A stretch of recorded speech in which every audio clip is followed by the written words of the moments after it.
Okay? Jesus' mission was like kind of too important to get married and get a nice house, 2 cars in a driveway, white picket fence, 3 kids running around and stuff. What is he going to do? Tell his wife, well, I wanted to go out today and save mankind, but it looks like the kids are sick and or whatever. Jesus, like John the Baptist, their mission was too important. They just couldn't be bogged down with the stresses that so many of us go through and all. Mary Magdalene. Chances are, what my guess is about Mary Magdalene, and I think it's an educated guess, unlike the fabrications of Dan Brown. The ladies she's hanging around with primarily are pretty old. She's got buku bucks, okay? There's not a lot of young single ladies walking around with a lot of money. She's named after a town, so she's not married. She was probably in a family where she inherited her dad's wealth so she could help support Jesus' ministry. But I'd love to make a movie about Jesus someday, and because I think it's possible that she may have been elderly, make an 85-year-old Mary Magdalene. You know why we always think of a young, even Mel Gibson's movie, he's got this young Mary Magdalene, okay?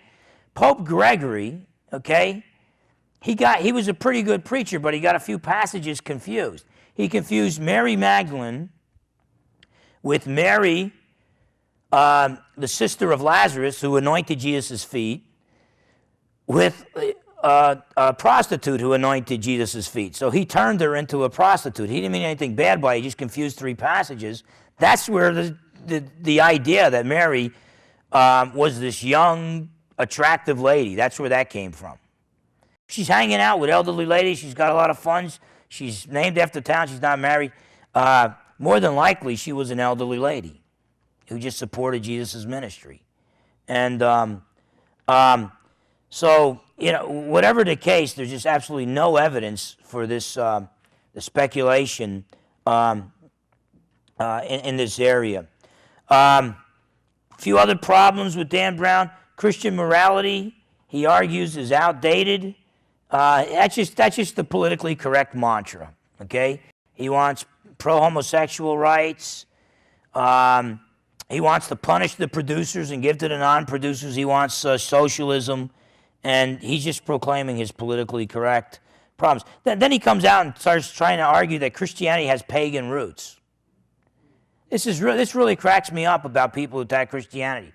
They start saying paganism is real good and Christianity is real evil. And by the way, Christianity is really pagan at its roots. What in the world are you talking about? If paganism is good and Christianity is pagan, then Christianity is good. You can't have it both ways. That's like Bishop Spong in one of his books.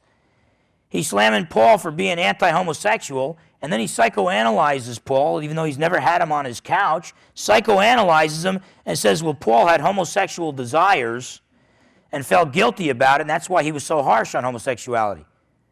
Well, then, Bishop Spong, if Paul had homosexual desires, why are you slamming him so much?